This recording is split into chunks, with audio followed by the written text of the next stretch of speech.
It's Munch Out Time! How you guys doing today? Happy Munch Out Time. Jamal's getting excited. Can't come up because there's food here. That's a rule. So, what I want to talk about today is what we're eating, but also a little bit about red meat. We've had some questions about red meat. Is it really bad for me? I look up stuff online. The research is all mixed. You know, they used to say it's really bad. Is it actually bad? So let's start with what we're eating and why, right? So we have red meat in the bowl, as you could have guessed. But it is organic grass-fed, 100% grass-fed from start to finish, right? Lean beef, okay, 93.7. So, you know, fat is not the devil. Fat is actually great. Eating a lot of healthy fats are fantastic for your brain and for your heart and for your body, and metabolism in general is just really good for you, right? And so we recommend eating a lot of healthy fats here at One Wellness. Now, the thing with red meat is it has saturated fat. There's no correlation between saturated fat and taking heart disease. But if I had to pick, I would take some monounsaturated fats. I would take some fats I could find in something like extra virgin olive oil or nuts and seeds or fatty fish like salmon, tuna, mackerel, or herring, and things of that nature. But red meat is absolutely full of vitamins and minerals and is full of complete protein, has all the essential amino acids, and it's really not a bad thing in terms of the research. So we'll talk about that in a second. Let's finish talking about what's here. It takes 2 seconds, and you guys can probably guess because we're creatures of habit. Frozen blueberries in this puppy right here, which is delicious. That's nice. Frozen blueberries, frozen spinach, ginger root, very good, and just water and yogurt, and the 2G yogurt.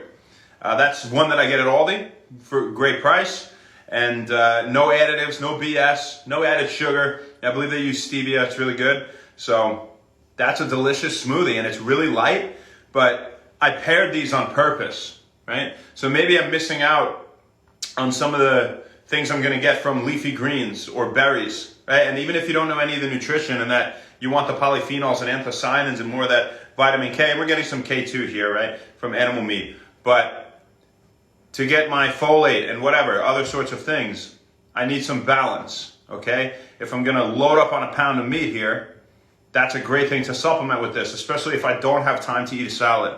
Now, what I have in the base of the bowl with this fantastic, delicious, healthy red meat is 7 grains. It's got quinoa, lentils, brown rice, I think maybe some bulgur, things of that nature, right? I put it in the microwave for 90 seconds. It's great. We talk about that here at One Wellness all the time. You know, you have a hard time eating your leafy greens and your berries. Well, get them frozen. They're cheaper. They're great. They can pick them when they're ripe. They have a robust nutrition profile, and you can pop them in the blender and knock them out quick. You could drink a cup of spinach really fast if you blend it with things, especially that taste good, right? And in terms of the grains, maybe you don't have 20 minutes to put rice on there, lentils, and you know, whatever quinoa type of stuff you want to. So these bags are great. Now back to the red meat. What are we drinking? I'm just kidding. It's water. You know, we ran out of glasses, so this is what we got. You know, we left it off screen, right? But it is water. You know, don't love to drink alcohol anyway. So that's what we got. This red meat may purportedly increase your risk for developing type 2 diabetes, may increase your risk for developing colorectal cancer, increase your risk for developing heart disease, and all-cause mortality, meaning you'll die from anything. Like olive oil will reduce your risk for all-cause mortality by 16% if you have like 19 grams or a shot a day. It's bad. But albeit that is true, according to some meta-analyses, and I was just reading a few that involved millions of people, right, on red meat, off Examine, the best source ever. So they claimed to a very small degree, and honestly with cardiovascular disease, there was really no correlation. So that one's kind of out the window. You know, type 2 diabetes, low. They were all low, a tiny amount, we should say, right? So almost a minuscule amount. Now, the certainty of evidence is very important as well. What are the confidence intervals? How good of trials were these? How sure are we, based on, say, an observational study, that these results were due to the red meat intake itself? We have a few problems here. One, very low certainty of evidence, really, with all these. Examine grade stuff in high and mid, medium, or very high, and whatever. And then low and very low. And they were all either low or very low. None of them were even, moderately strong in terms of the quality of evidence for these trials, right? And the confidence that red meat is to play this role here. So, you see a lot of headlines online, you see some regulations, but some of them are complete bullshit. And, does this mean we should have red meat every single day? Well, you probably could still be healthy and have it almost every day of the week. I personally don't recommend that, and I'll tell you why in a second, but there's one other problem with red meat. They typically group it with processed red meat in these trials, which is just, obviously it's going to be shitty for you, processed red meat is no bueno. It's got all these additives, it's processed with crap. Anything that's like that is not good for your body, right?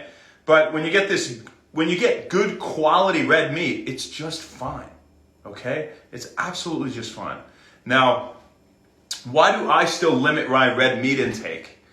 At least to say, 3 days a week or 2 days or something like that. And some weeks maybe I could have it 5. Some weeks I'll have it 1 day, But I don't make sure, either way that I do or don't have that much. Well, for me, seafood is an even better option.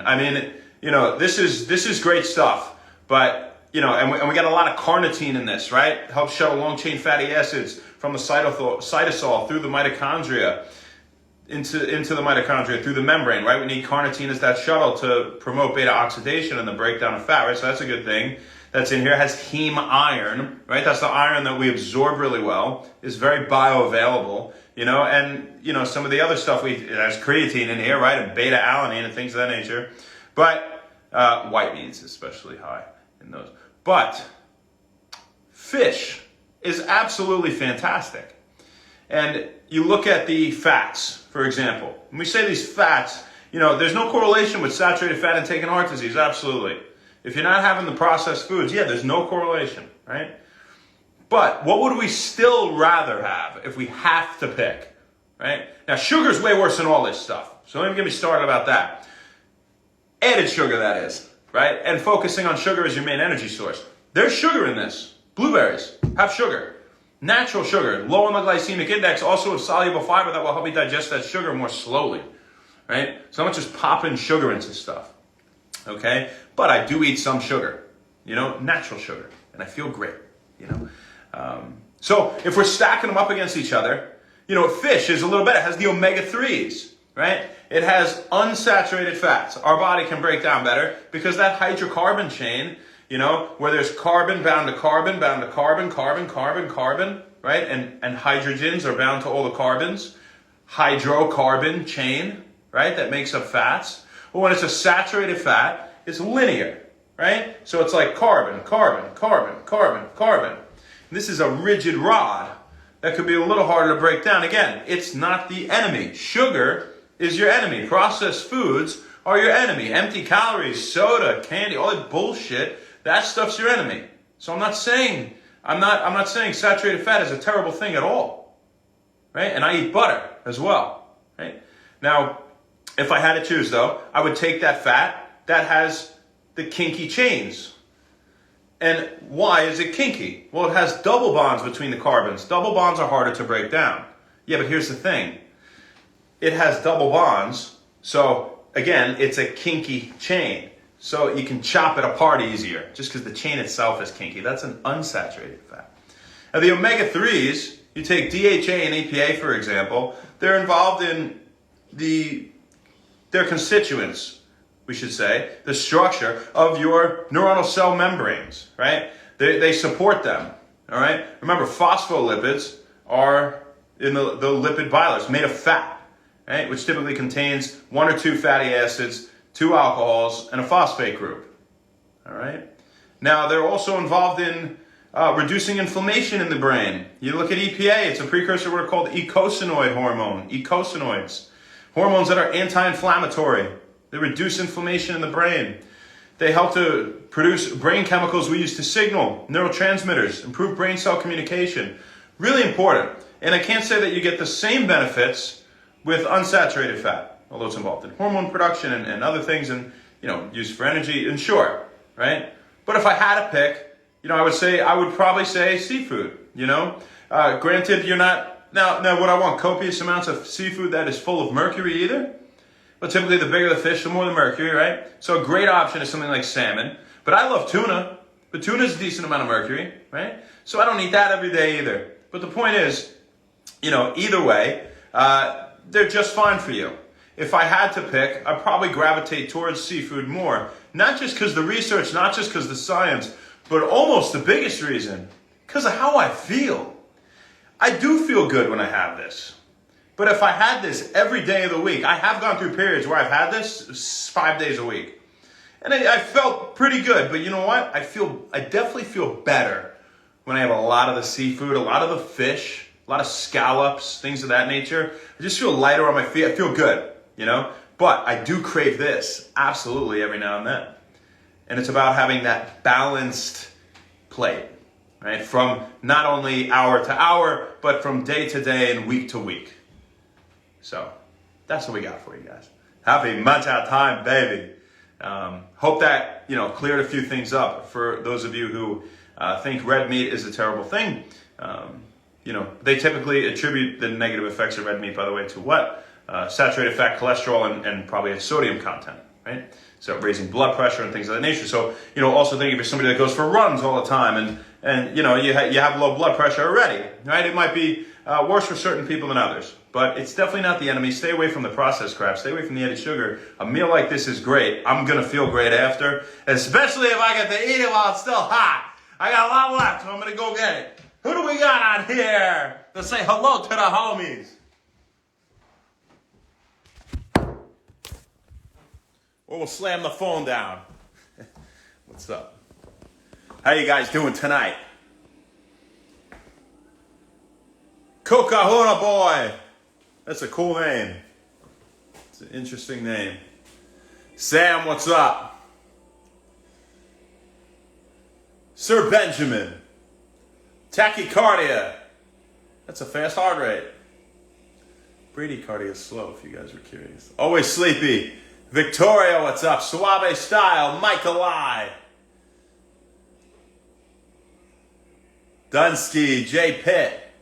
Oasis, I appreciate that. Veronica, what's up, you gorgeous lady? Almost the first one on, too. Melanie Freebird Phoenix. You guys have a fantastic rest of your night. That's all we got for you, folks. We'll see you tomorrow, baby. Not sure where, not sure when, but we'll see you then. Have a great one. Say bye to JMO.